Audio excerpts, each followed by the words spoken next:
U Zagrebačkoj areni otvoren je Hrvatski festival hrane i vina. Svoje proizvode predstavlja 225 proizvođača, uzgajivača, ugostitelja i hotelijera iz cijele zemlje. Uz razgledavanje i kupnju posjetitelji mogu uživati u kulinarskim spektaklima, vinskim radionicama, ali i programima za djecu. Festival traje do nedjelje. Najbolji proizvođači hrane i vina iz svih dijelova Hrvatske nakratko su preselili u arenu. A svatko se hvali onim što mu najbolje ide, kao primjerice Zagorci i Slavonci svojim suhomesnatim proizvodima.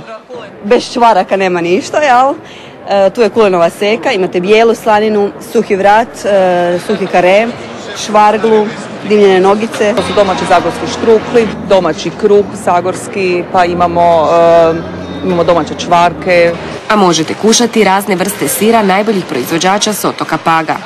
Evo, ovo je naš novi sir, to je mediterano, sir sa kaduljom. Imamo još ovčji sir flamenko i kravlje sireve primorac. Susjedi Rabljani prvaci su u izradi poznate rapske torte, ali i ostalih čokoladnih slastica. Eto sad ćemo rastopiti malo čokolade, pa ćemo tu malo prezentirati proizvodnju nekih naših pralina koje isto tako imamo tu izložene. Uz hranu posjetitelji mogu uživati u degustacijama vrhunskih vina, ali i ponešto naučiti na vinskim radionicama. A možete isprobati jednu od 14 voćnih rakija i likera na štandu kod gospođe Natalije iz Zagreba. Zašto bi engleski viski ili francuski konjak bio bolji od domaćih hrvatskih rakija? Ja smatram da je obrnuto.